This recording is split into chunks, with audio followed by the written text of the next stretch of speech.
Hello, good morning, Sitaram, and welcome to another program in the series, Addiction and Recovery. I'm your host, Ramnaresh Dwarika, and I'd like to welcome all of my brothers and sisters in Trinidad and Tobago and worldwide. All of you who are on the various media platforms, Facebook and YouTube and social media, to this another program, and to let you know that this program is being recorded and it will be posted on YouTube and Facebook soon after its completion this morning. So those of you who are unable to stay with me for the entire program, you can always come back to the program and look at it and even post your comments there. If you have questions, I'd be only happy to respond to them. And this program is again going to be repeated on radio and TV Jagriti at 10 p.m. tonight. So you have that opportunity to listen to it as well. I also want to suggest that the program can be used as a resource. I have all the programs over the last few years that I've been doing have all been posted on my channel in YouTube. All you have to do is put in my name, Ramnaresh Dwarika, Addiction and Recovery, and you will be able to access all of these programs. And I have dealt with various aspects of addiction and recovery. And this morning in particular, I want to speak about a very, very important uh, topic in addiction and recovery. And that is what happens after treatment. What takes place in rehabilitation. I know a lot of families out there, when you have someone, a relative, a friend, or a colleague, a co-worker, or someone who is addicted to psychotropic substances, alcohol, marijuana, cocaine, I know how difficult it could be, to watch that person deteriorating, to have to deal with sometimes aggressive, abusive behavior, to deal with incidents of, you know, crime and criminality.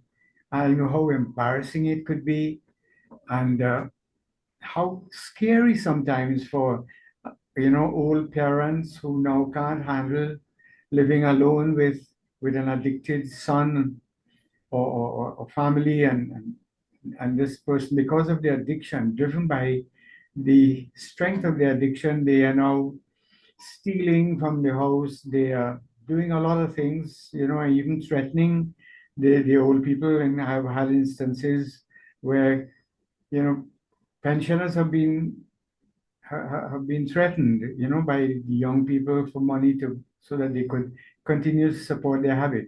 And I'm saying this to help you, the audience, understand it is very, very difficult and challenging when you have a loved one who you invested so much of your life and time in, and to see that they had done so well in school and all of that, only to find now that they are deteriorating because of drug addiction. They are unkempt, they're getting themselves into trouble, they're stealing from the neighbors, they're being beaten up by the pushers and by other people, they're being taken advantage of.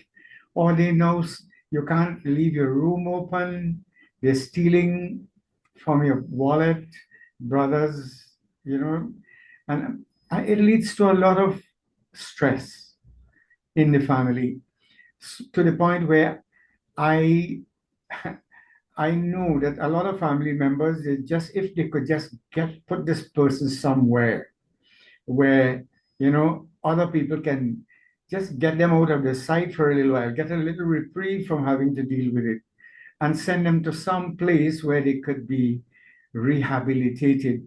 That is, someone somehow can take this thing out of them and restore them to how they used to be. And as I say that, I used to be director of the Piparo Empowerment Center. And initially, the Piparo Empowerment Center, which was supposed to be set up as an alternative to custody program. That is, instead of sending young people or people who are addicted to prison for minor offenses and so on, they would have been given the option either to go to prison or go for treatment. And if they opted to go for treatment, they would have been sent to the Piparo Empowerment Center, where they could have been taken through the process of rehabilitation And I did training at Daytop International in New York, upstate New York, in a very similar program that was used very successfully. And we had prisoners from Rikers Island, people who had committed serious offenses coming there and taking through the process.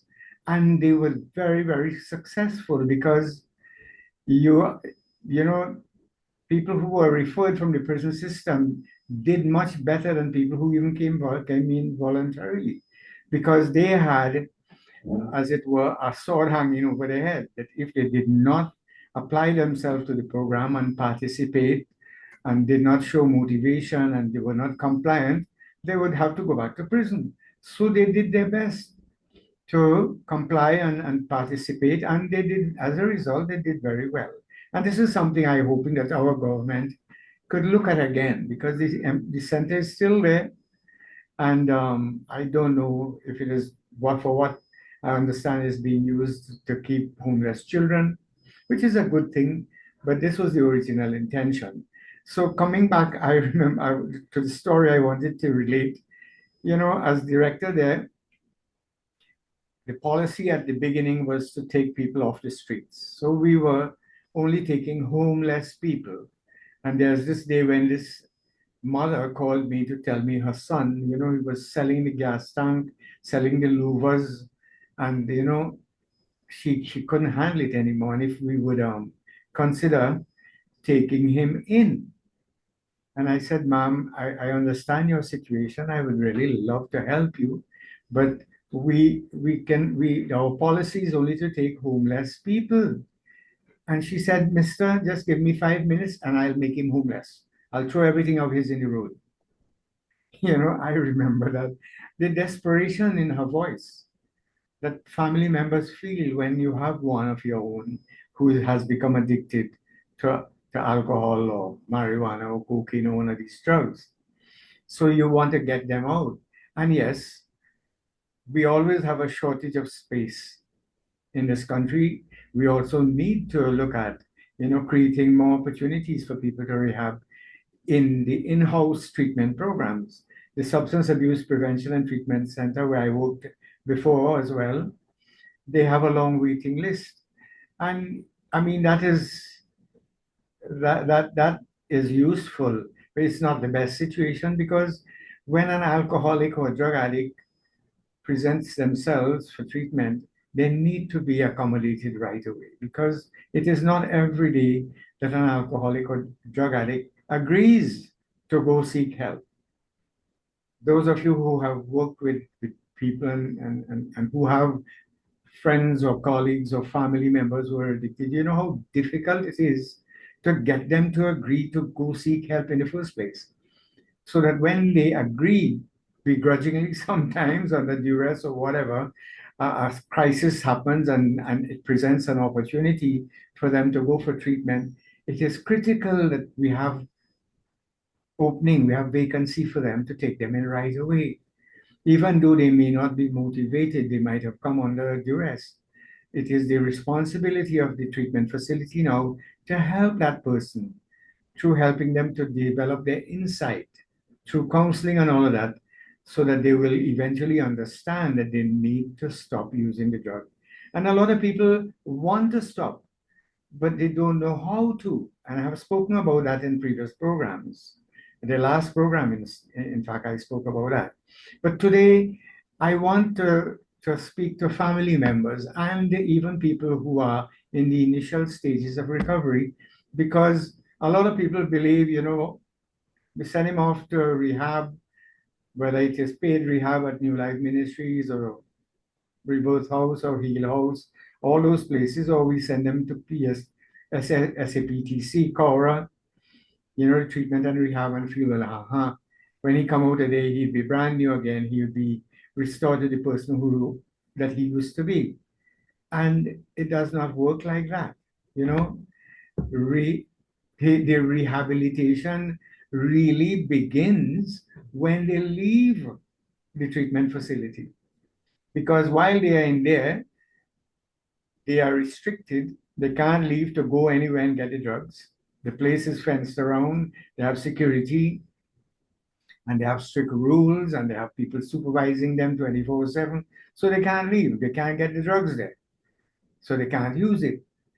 And so they remain sober. And a lot of people refer to that as pajama sobriety, that they only remain sober while they are in the facility. But a lot of them, when they leave, if they don't develop some structure and support system to sustain the sobriety, most of them will relapse. And when they relapse, it is even worse.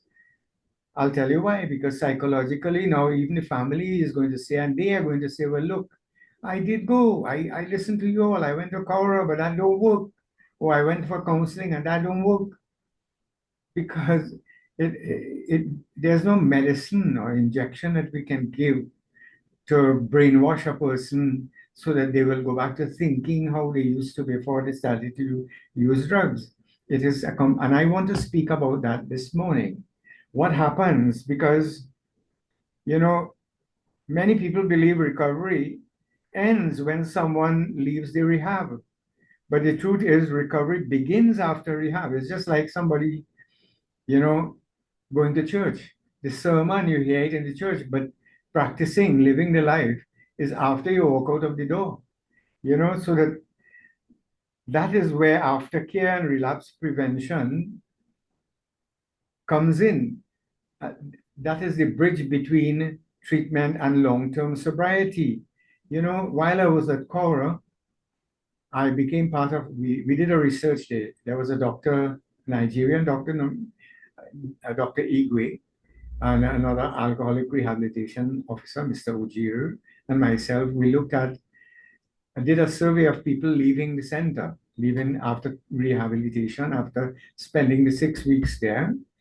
We did a follow-up to see what was happening with them. And what we found, I will summarize quickly, is that people who left and went back to their old ways of living, the majority of them relapsed. Because a lot of people, even when they go to rehab, they don't even want the family. The family themselves keeps it hidden. They will tell the community, well, he gone for holiday. You understand? Or he's something like that. They never say that the person went to rehab. And when they come back, they don't want to go to AA meetings or the temple or the church anymore because they don't want anybody to know where they went. And that way they don't stay sober for very long, you know? And I could speak more about it. I've spoken about that in the past, why it is important to go to support groups. So that aftercare really refers to the ongoing support and structured programs that help individuals maintain sobriety after completing formal treatment. So we know that stopping is hard. It is hard to stop for a person who has become dependent on drugs to make them feel good about themselves, to deal with depression. Some people start using it as a medication or to supplement their medication. So when they're anxious, they use the drugs. When they're depressed, they use the drugs. When they use it to cope with a lot of, disappointment and sorrow and bereavement. And a lot of people who would have started to use it recreationally find that they could use it to help them to cope when they have certain challenges in life. And that is what precipitates the addiction. However, when a lot of people are able to stop on their own outside, they can go to AA meetings and so on, and they're doing that every day. But there are some people who, with all that they're trying, they still need to be put in a safe sanctuary for at least a short period of time. Because I have worked with alcoholics as outpatients, but some of these people live in very high risk environments. They have other people in the same house who are using alcohol and drugs, or they live right in the block, or they have all their friends and all their activities is intertwined now, as happens with a lot of alcoholics and drug addicts. Most of their friends are alcoholics, and their activities they associate with has to do with drinking or drug use and so on. So very often a decision has to be made in the assessment. whether this person will do better in the outpatient program or have to be taken into the inpatient program, at least to give them a reprieve. And that little 6 weeks that they spend at Kaura or wherever they go, and they were drug free, gives them the confidence and reintroduces them to a structure that tells them, but look, you can do this. They realize that, hey, once I do certain things, I can do this. Because again, the formula for recovery is just avoiding the first drink one day at a time. But again, when you have started using drugs to self-medicate to help you to deal with depression and anxiety and all of that, and you have not learned new coping skills to deal with those things, when you go out there trying to tough it out on your own does not really last very long, according to the research. What we found is that the people who left Cora leave treatment and they go and join AA and they start going back to the temples, their church, and so on. Almost 80% of them succeeded in staying sober because you just don't want to stay stopped. You want to stay stopped and be happy as well. So, some of the examples of activities that a person can engage in aftercare, of course, at Cora, for instance, after you leave the program, or I know at New Life Ministries, you are required to come at least once a week for in some places 3 months, some places 6 months, some places up to a year. In other treatment facilities, like the one I did training at DTOP, when you're discharged from the inpatient program at the treatment facilities, you go into what is called a halfway house, where you live with other people in recovery and you have meetings every day, you have counseling, you have all of that. You stay there and you go to work from there. And then eventually you go back to your family and so on. So these are all support systems that are critical, that must be put in place if you want to sustain your recovery. Now, of course, there's 12-step meetings, and in some program, I'm going to revisit, these 12 steps that I used in 12-step meetings that are now being used. It started in Alcoholics Anonymous, and now it is being used by Gamblers Anonymous, Narcotics Anonymous, Overeaters Anonymous. A lot of people have found that these addictions, that they have become um, prone to, they have become addicted to substances or behavior as well, they can follow these 12 steps and sustain their recovery. Not only stop, but stay stopped and find meaning and purpose to life. And in some other program, then in more recent times, we have what is called a smart recovery and online groups. This is a new program for people who prefer to keep their rehabilitation secular. They don't believe in the God stuff and the religion and all of those things. They make it a little more scientific, goal oriented, and someday we look at that how what the smart recovery they're doing it mostly online. I must say I too I'm not altogether familiar too much with this. I have to research it myself. And there's, of course, I made reference to it earlier on, where there are halfway houses, sober living homes, where all the other people in that facility are in recovery and they are supportive of each other. And there's a certain level of supervision. There's a management structure that, you know, keeps an eye on what's happening but it is not as strict a program as the initial rehabilitation program that you find in the therapeutic communities. And then there's of course regular check-ins with counselors and sponsors. Some people who are doing it like, okay, in my practice, I counsel people for alcoholism and drug addiction. I've been doing that for a very long time, for the last almost 40 years now. And I refer people, in addition to counseling them, I refer them to Narcotics Anonymous, Gamblers Anonymous, Alcoholics Anonymous all the time. And now it's so much easier because you have online meetings for people. There are patients of mine who go to the physical groups, they join physical meetings. And then there are some, most of them, I give them the option if they want to go to online meetings so they can stay at home. And especially female addicts and alcoholics. Because of the stigma associated with alcoholism and drug addiction and so on, women in particular never felt comfortable to go to the physical AA meetings or NA meetings because these meetings are populated predominantly by men. So that women always felt a level of discomfort because sometimes, the men are hitting on them and all of that. And so too, they themselves sometimes get involved with people emotionally, and it distracts them from their program. And when the relationship goes sour, sometimes it could lead them to relapse.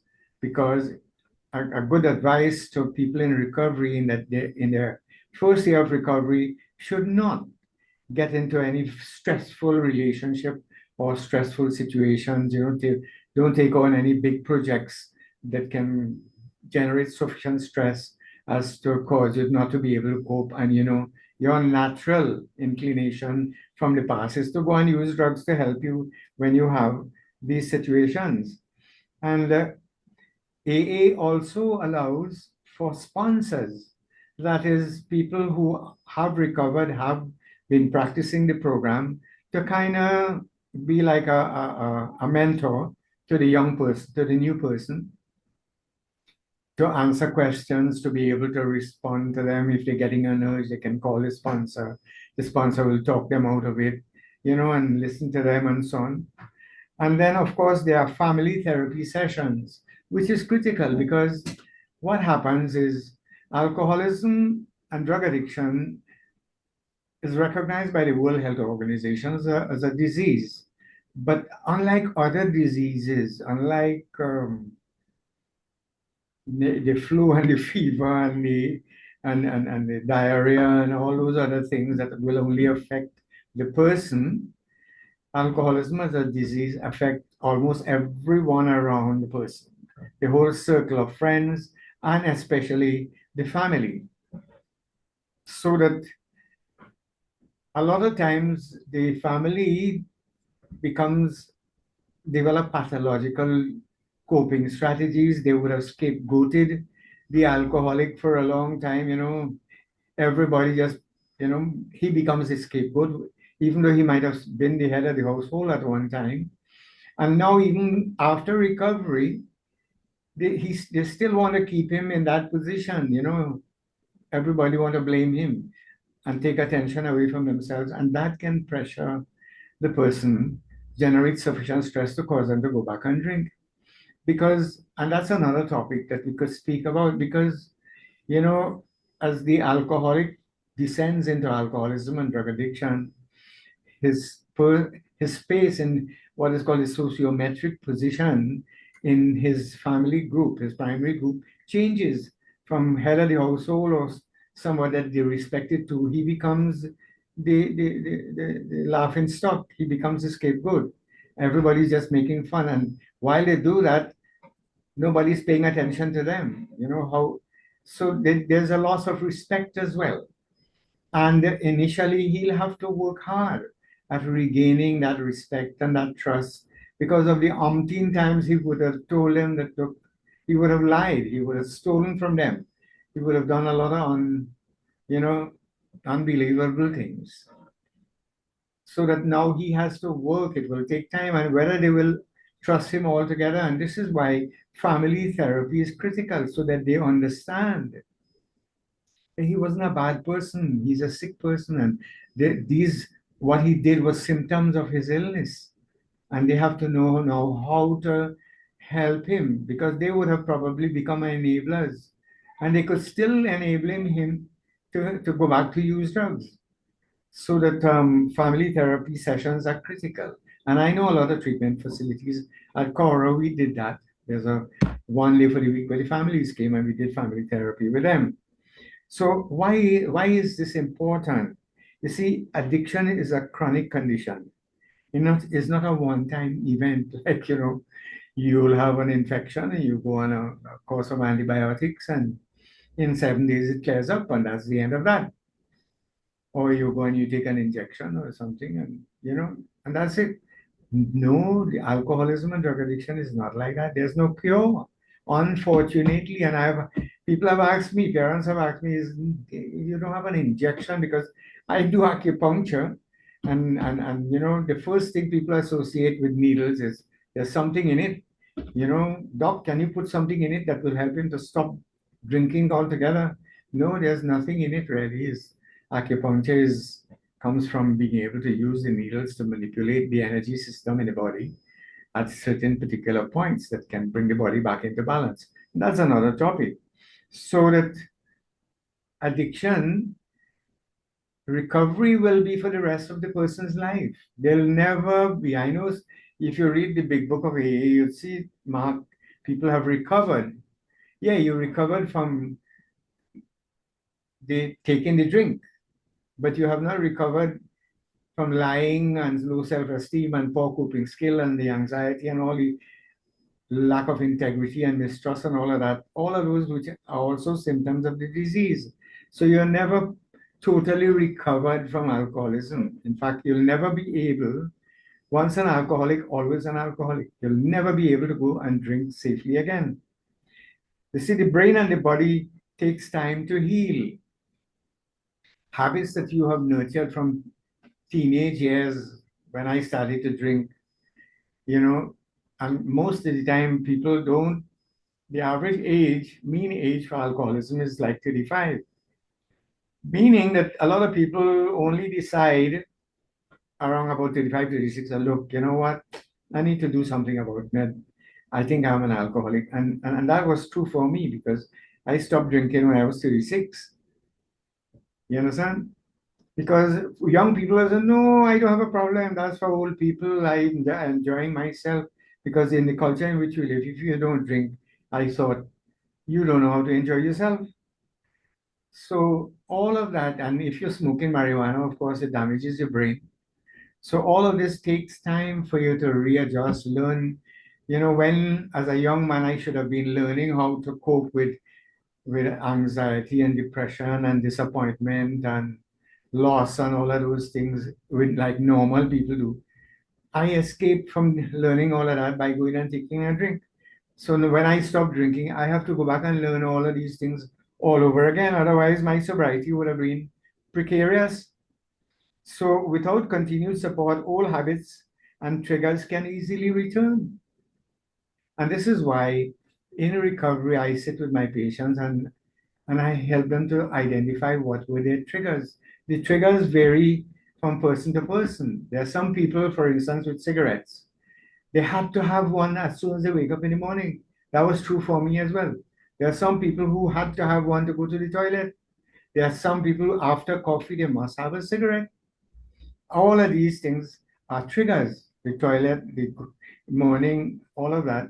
So too with alcohol. When I go to a party, I, I I can't enjoy myself unless I have a drink. We internalize that, we actually believe it. So going to parties would have been a trigger. For some people, smoking marijuana, listening to music is a trigger, rock music and so on.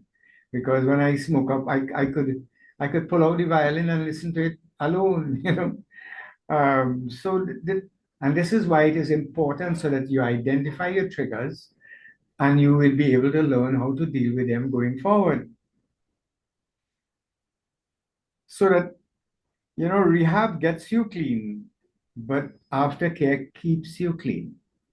In a lot of places, they tell you, look, stopping is hard, but staying stopped is more hard. How to stay stopped. And this is what we're talking about. What is a relapse?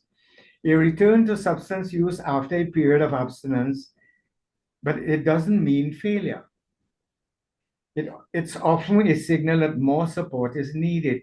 In fact, in recovery circles, there's a saying, sometimes relapse is part of recovery. Some people, we are so hardened.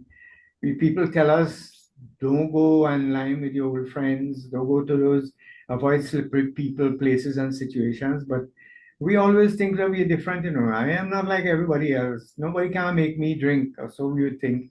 And so we go liming with them and we drink in Malta. And then, you know what, one day we had had some bad experience, having a bad day.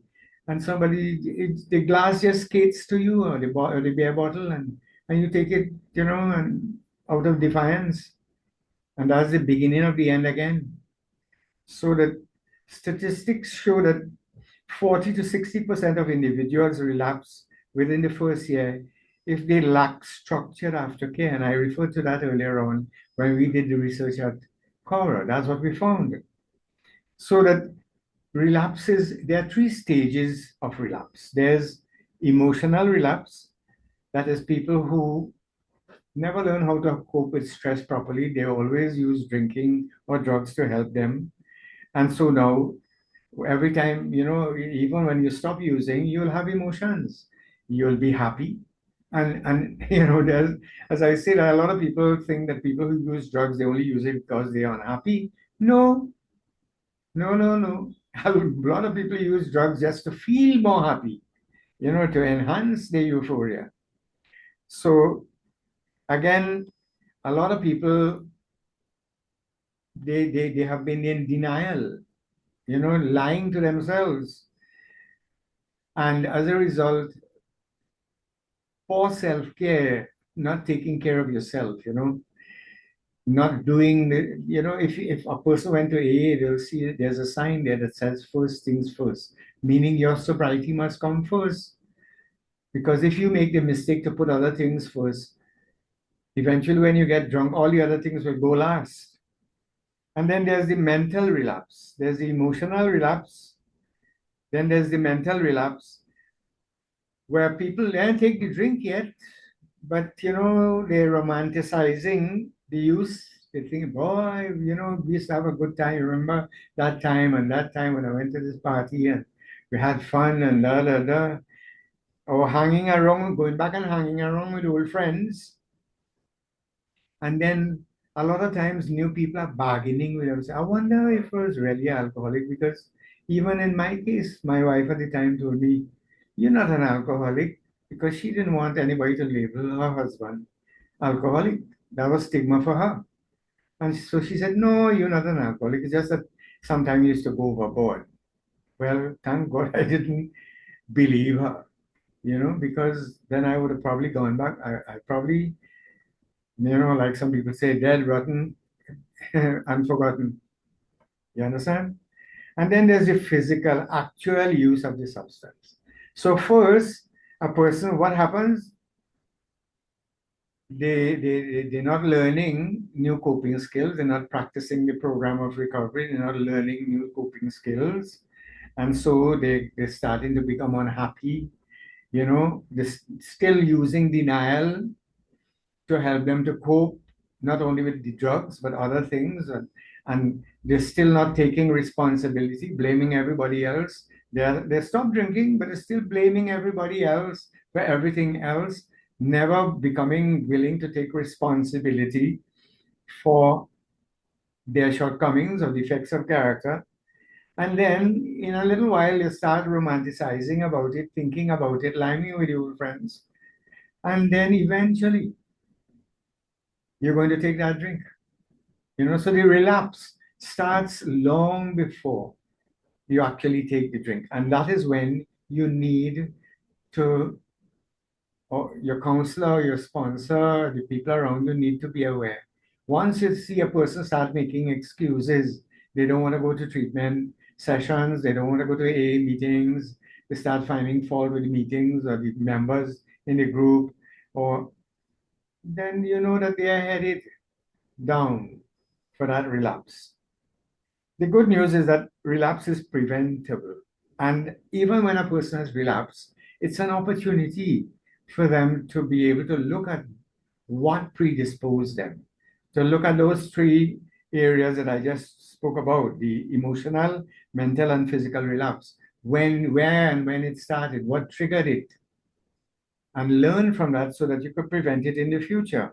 I usually tell my patients, even if you relapse, especially if you relapse, come back right away. So we could do a post-mortem of it to see where you were when it happened, what was happening before it happened, were you going to meetings, what, what have you been, what triggers, you missed.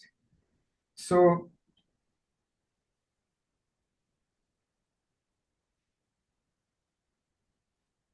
so that relapse is a process, it's not an event, you know.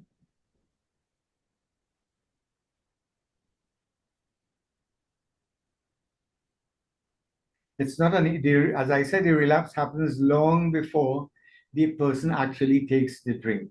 So that it is important for a person to identify the triggers, people, places, emotions, or situations that lead to cravings. It is important that you are able to do that. So part of in before patients are discharged from coming to sessions and so on, I make sure I work through this with them. What were your triggers? Emotional triggers, what situations in the past where you would have most likely, you know, and then I help them to develop coping skills. Some of the coping skills is simple. They have been there all the time. Found in yoga, in meditation. We call it mindfulness meditation. Same thing. Deep breathing techniques. When you get anxious, instead of you run for the drink, take a few deep breaths. Somebody say something, get you angry, rather than react, respond. I teach them the difference between reacting and responding. Call your sponsor. There's a whole mnemonic called HALT, HALT. You avoid hunger because a lot of people, hunger predisposes that desire, that craving for a drink. But if your stomach is full, there's less likelihood that you would want to take that drink. So I help them to develop, new coping skills. Then some people use writing in a diary, journaling, so they could go back and look at, today I had a good day or today I had a very difficult day and what happened and so on. And then they help them to create structure because when a person is drinking and using drugs, they live a very unstructured life. Imagine a fellow on the pavement now homeless, sleep when he get up, you know, eat whenever, walk, just eat and sleep and wake. When he wake up, he's looking where he's going to get the next fix. So it's a very unstructured life. You understand? This is why in treatment and rehab, one of the first things we patients were introduced to is that structured living. You wake up time, what you do, you go to your morning meetings, you do your chores, your moments of sport, meditation, exercise, all of those things. So then you encourage people who have in recovery now to stay connected. Go to regular meetings, and at the meetings, make friends, take numbers from other people so that you can develop a fraternity outside of the meeting place as well. And I've seen that happen. I've seen that happen on the online meetings where people have now WhatsApp chat groups where there's a running conversation every day, from time you get up in the morning, good morning, friends, brothers, what are you doing today? And there's a lively conversation. There's a whole new support system there. And these are online recovery communities that have developed. Thank God for it. Out of sometime crisis and chaos, you get a lot of things coming out. Most of this has been happening since the COVID. And then the person must have an emergency plan. If I suddenly got the urge or found myself in a situation where I feel pressured to take a drink, what to do, who to call. You must have a number. You have on your phone, you have fast dial as well. Or what to do immediately when cravings hit. So there's several things. As I say this, I tell people, look, remove yourself from that situation. Or in fact, prevention is better than cure. If you're going to one of those invitations, you go early, you keep your stomach full, you pay attention to your glass. You don't allow people to pour a drink and bring it for you. If you're feeling the urge, call somebody, say a prayer, you know, take something sweet. There's a whole lot of strategies. So there's a lot of tools that can help in relapse prevention. Some people use a worksheet, a relapse prevention worksheet. I know some treatment facilities give patients that on discharge. Then there are journals or mood trackers, and there are apps like Sober Grid or I Am Sober now with the smartphones and all of that. We have all of these facilities. But again, family support is critical. It is important for the family to understand their role now in this person's recovery. Recovery doesn't happen in isolation. Families need education, patience, and healthy boundaries. They need to encourage loved ones to attend Al Anon or family counseling sessions. You know, then there's community involvement, where you go to your church, you go to your community centers, you have mentors, and you provide encouragement. A lot of people would find that when you're helping other people to stay sober, it helps you to stay sober as well. So volunteer work is very, very useful, I find. Because when I was drinking, I had so much spare time. Now that I've stopped drinking, I had so much time on my hands. So I got involved with a lot of voluntary work. I was secretary of the Dormont Nursery School Board. I was president of the National Council on Alcoholism. I'm still a director of the National Council of Indian Culture. And so I became involved in a lot. I started doing this radio and TV program since 1993.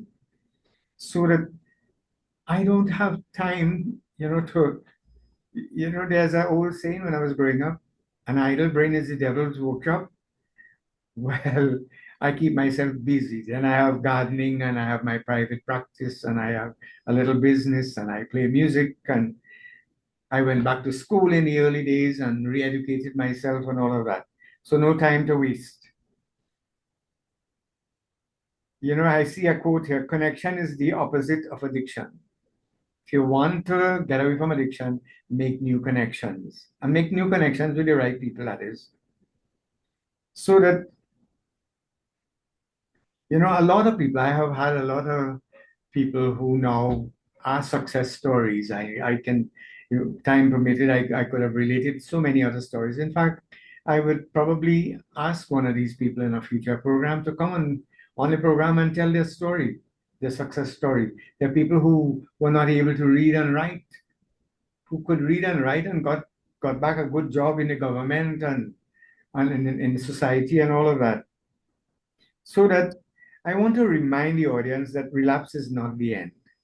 Sometimes relapse could be a very useful part of recovery. It's a detour, but it's not a dead end. What matters most is the courage to start again. So there's a saying, if you fall down, you don't stay down. You dust yourself, you get up and you dust yourself out and you keep going again. Because you never really fail. We never really fail until we stop trying. Once we are trying, we have not failed. So that what really matters is, when a relapse happens, it means that we did miss something in the past, something we were not doing. And very often it is we had stopped going to the meetings, or we were finding fault in the AA group, or someone in our family, we got into conflict with them. In fact, we were staying sober because of the wife, and now because me and the wife have a quarrel, to spite her, I go in and drink. All kind of ridiculous things like that happen with the alcoholic. So, you know, in summary, I would want to say aftercare is not a luxury. Aftercare is not a luxury. It's not something that I'll do if I want. I don't need, a lot of people like to, after they come out of rehab, listen, I don't need to go to AA. I don't need to go here. I could do this now. I've stopped. You see, look, I was able to do it. We have a saying in Trinidad, make sure is better than cocksure, you know, so that, and I like to tell a story about that in the past, a friend shared that with me. He said, look, there was a farmer who found two tomato plants.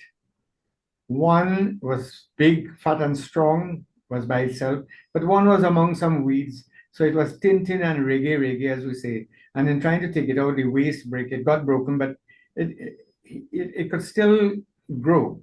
So he brought it to the one that was fat and strong, he planted it. But the one that was, the waist was broken, he planted it, but he put a stake next to it and tied it. So it had this support. But then both plants were coming very nice. And then one day the hard rain came and the wind blew and one of the plants toppled. Which one you think toppled? You know, the one with the stake was still standing. It's the fat one that didn't have the support that toppled. So the point I'm making here is, although you might be able to make it on your own, there's no harm. There's, in accepting help. It takes a little humility, but eventually it will sustain you. So recovery is a daily practice, and relapse prevention is the safety net that keeps people moving forward.